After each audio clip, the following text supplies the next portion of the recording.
अस्सलामुअलैकुम, मेरा नाम मोहम्मद अदीम कुरैशी है और आप देख रहे हैं हमारा channel healthy life and information.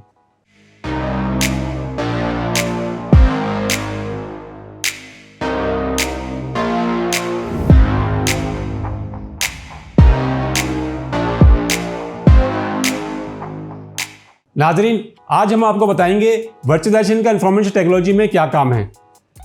सबसे पहले हम लेमैन लैंग्वेज में वर्चुअलाइजेशन आपको समझाएंगे कि वर्चुअलाइजेशन होती क्या है।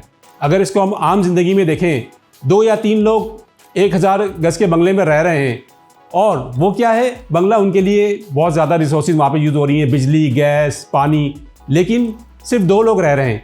अब उसको हम स्मार्टली यूज़ करने के लिए क्या करते हैं, हम पार्टीशंस कर देते हैं और उसके अंदर 4 फैमिलीज़ की बाउंड्री वॉल बना के 4 फैमिलीज़ को ट्रांसफ़र कर देते हैं और उससे क्या होता है, हमें रेवेन्यू हासिल होता है, किराया हासिल होता है और वही 4 लोग भी सेम बिजली, पानी, गैस इस्तेमाल कर रहे होते हैं। तो ये क्या होता है, रिसोर्सेज का स्मार्टली आपने इस्तेमाल किया। यही चीज़ जब इंफॉर्मेशन टेक्नोलॉजी में हमने देखा कि प्रोसेसर की जो यूटिलाइजेशन है वो इतनी नहीं हो पा रही है। प्रोसेसर ने बहुत ज़्यादा तेज़ी से जो है वो तरक्की की और उसकी यूटिलाइजेशन बहुत ज़्यादा बढ़ गई, लेकिन रिसोर्सेज जो हैं वो आईटी इंफॉर्मेशन टेक्नोलॉजी के लोग जो हैं उसको फुली यूटिलाइज नहीं कर पा रहे थे। ख़ास तौर पे अगर हम आपको वर्चुअलाइजेशन की हिस्ट्री बताएं तो ये 1960 में जो सबसे जिसने वर्चुअलाइजेशन स्टार्ट करी और इन्वेंट किया वो था IBM।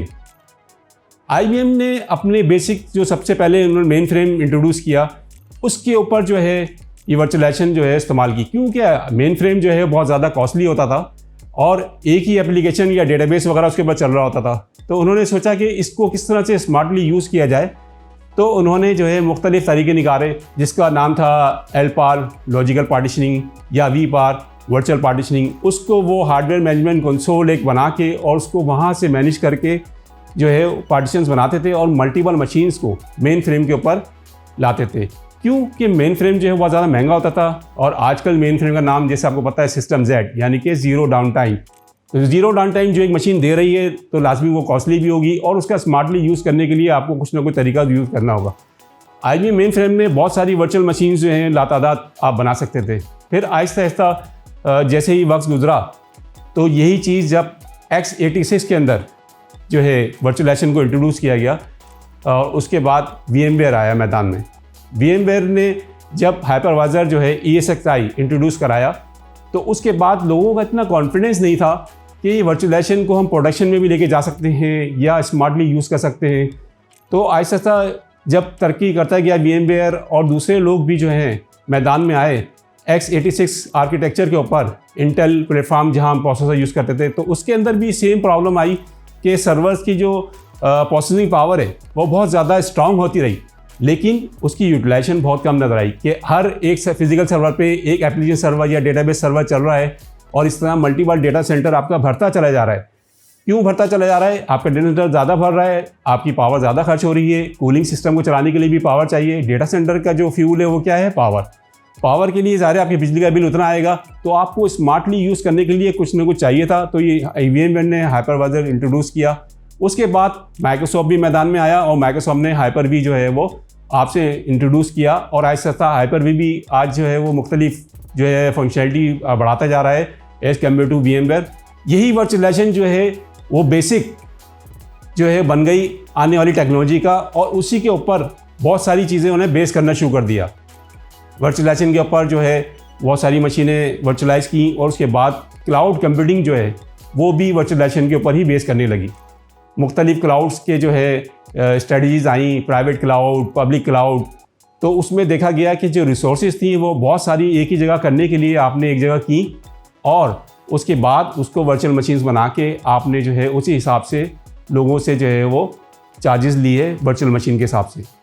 इसी तरह से देखा जाए तो जब आपकी रिसोर्सेज जमा हुई बहुत ज़्यादा और आपने फिर मज़ीद जो है लोग आए वर्चुअलाइजेशन में, जिसमें सिट्रिक्स जो है वो उसने वर्चुअल डेस्कटॉप जो है वो अपना इंट्रोड्यूस किया, तो उसमें एप्लीकेशन पब्लिशिंग और फिज़िकल वर्चुअल डेस्कटॉप ये सारी चीज़ें जो है वो आपके पास आईं। इसी तरह से जो है आहिस्ता आहिस्ता तरक्की करते करते जो है वो सॉफ्टवेयर डिफाइंड डेटा सेंटर भी आपके सामने आया। लोगों ने जो है अब सॉफ्टवेयर डिफाइंड डेटा सेंटर यानी वर्चुअलाइज भी है आपका और सॉफ्टवेयर डिफाइंड भी इसको कर रहे हैं और सॉफ्टवेयर के थ्रू सारा डेटा सेंटर जो है वो आप जो है मैनेज कर रहे हैं। वर्चुअलाइजेशन का जो एडवांटेज है उसमें क्या होता है, आपने जो है लेस रिसोर्सेज जो हैं वो यूज़ करते हैं। बेसिकली जब आप डेटा सेंटर में बहुत सारे सर्वर्स लगाने जाते हैं तो आपके लिए मैनेज करना मुश्किल हो जाता है फिजिकल सर्वर्स को। हर फिजिकल सर्वर में पावर सप्लाई होती है, ऑब्वियसली उसको पावर चाहिए, पीछे यूपीएस चाहिए, उस यूपीएस के पीछे आपका जनरेटर जैन सेट होना चाहिए, उस जनरेटर का डीजल, तो बहुत ज़्यादा कॉस्ट जो है आपकी इंक्रीज़ होती है। जितने भी सर्वर्स आप फिजिकल सर्वर्स बढ़ाते जाते हैं उतनी ज़्यादा आपकी कॉस्ट इंक्रीज़ हो जाती है। जब आप रेलेवेंट परफॉर्मेंस देखते हैं प्रोसेसर की तो वो इतना ज़्यादा प्रोसेसर जो है आपका यूटिलाइज नहीं हो रहा था। तो आपको जो है वर्चुअलाइजेशन का जो एडवांटेज मिलता है वो ये मिलता है कि एज़ पर योर एप्लीकेशन आप प्रॉपर साइजिंग करते हैं। पहले सबसे पहले क्या होता है, अगर आपने वर्चुअलाइजेशन इंप्लीमेंट करनी है उसके लिए पहले आप रिक्वायरमेंट गैदरिंग करते हैं कि अगर आपको डेटा सेंटर में कितने सर्वर्स लगाने हैं, उसकी नेचर ऑफ सर्वर कौन सा होगा, उसकी सीपीयूज़ कितने चाहिए होंगे, उस एप्लीकेशन या डेटाबेस को चलाने के लिए मेमोरी कितनी चाहिए होगी, उसको स्पेस कितना चाहिए होगा। इसी तरह से वर्चुअलाइजेशन जो है वो आपके किस तरह बेनिफिट देगी, वो जब ही देगी जब आप रिक्वायरमेंट गैदरिंग जो है वो परफेक्ट करेंगे, उसके बाद आपको सही एडवांटेज हासिल होगा। और सबसे बड़ा एडवांटेज वर्चुअलाइजेशन में क्या है, अगर आप किसी मशीन को आपने रिसोर्सेज दी और वो कम पड़ गई और आपके पास फिजिकल रिसोर्सेज मौजूद हैं तो ऑन द फ्लाई आप मज़ीद उसको मेमोरी, प्रोसेसर, स्पेस, ये आप hand to hand on the fly running condition में आपको मशीन डाउन करने की ज़रूरत नहीं है, आप मज़ीद उसको असाइन कर सकते हैं। इसी का एडवांटेज उठाते हुए आजकल क्लाउड कंप्यूटिंग चल रहा है, जिसमें क्या है ऑन द फ्लाई लोग अपनी रिक्वायरमेंट के मुताबिक मशीनें जो हैं वो रेंट पे लेते हैं क्लाउड के ऊपर और उसके मंथली चार्जेस वो लोग पे करते हैं, और जब उनके काम ख़त्म हो जाता है तो वो चार्जेस देना बंद कर देते हैं और अपनी चीज़ें वहाँ से रिमूव कर लेते हैं। पब्लिक क्लाउड में इसी तरह होता है, प्राइवेट क्लाउड में भी इसी तरह होता है। इंटरनल जो है आपके कस्टमर्स होते हैं, बिजनेस साइड वाले, आप उनसे मशीन्स जो है बनाते हैं, इन्वेस्टमेंट करते हैं और फिर उसके बाद जो है उसमें आप इसी तरह से चीज़ें इंप्लीमेंट करते हैं। अगर आपने वर्चुअलाइजेशन सीखनी है, इसके लिए बहुत ज़्यादा पाकिस्तान में जॉब अपॉर्चुनिटीज़ मौजूद हैं। हम चाहेंगे कि आप उसको वर्चुअलाइजेशन को सीखें। इसमें बहुत सारे प्लेटफॉर्म मौजूद हैं, माइक्रोसॉफ्ट वर्चुअलाइजेशन, हाइपर-वी, VMware, इसकी बाकायदा सर्टिफिकेशन होती हैं। माइक्रोसॉफ्ट अपनी सर्टिफिकेशन ऑफ़र करता है, VMware अपनी सर्टिफिकेशन ऑफ़र करता है। फिर ओपन सोर्स में रेड हैट और दूसरे जितनी भी लाइनक्स के फ्लेवर्स मौजूद हैं उनके अंदर अपने हाइपरवाइजर हैं और उनकी भी वर्चुअलाइजेशन बाकायदा जो है वो इंट्रोड्यूस हो चुकी हैं, लोग फ़ायदा उठा रहे हैं। पब्लिक क्लाउड और पूरे data centre, software defined data centre virtualisation के प्लेटफॉर्म से ही यूज़ हो रहे हैं और एडवांटेज उठा रहे हैं। तो हम भी चाहेंगे कि आप आने वाले वक्त में जो है जो लोग अभी फील्ड में आ रहे हैं, जॉब हासिल करना चाहते हैं, ये ऐसी फील्ड है जिसमें लोग जो हैं बहुत कम हैं। इस वक्त पाकिस्तान में जॉब अपॉर्चुनिटीज़ जो हैं बहुत ज़्यादा हैं, पाकिस्तान में भी और पाकिस्तान से बाहर भी। सर्टिफाइड लोगों की जो है वो काफ़ी कमी है और लोग जो हैं ढूंढते हैं, लेकिन एक्सपर्ट्स जो हैं वो वर्चुअलाइजेशन के नहीं मिलते हैं। तो जिस तरह अगर आप जल्द से जल्द वर्चुअलाइजेशन को पढ़ें और उसके देखें क्या क्या स्टेप्स हैं और उसमें क्या क्या चीज़ें आप जो हैं वो सीख सकते हैं, तो आपकी जॉब अपॉर्चुनिटीज़ जो हैं वो बहुत ज़्यादा हैं, आपको जॉब आसानी से मिल सकती है।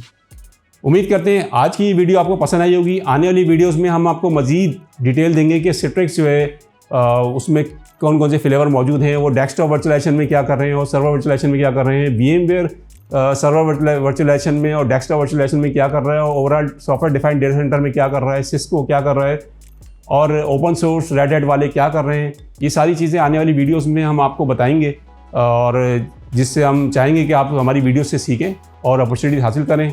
इस वीडियो को लाइक कीजिए, आने वाले जितने भी नए जो है फील्ड में आने वाले लोग हैं जो जॉब तलाश कर रहे हैं उनसे शेयर करें, ताकि उनको भी एक टॉपिक का और एक चीज़ का पता लगे कि ये करने से उनको जॉब अपॉर्चुनिटीज़ हैं वो अवेल कर सकते हैं।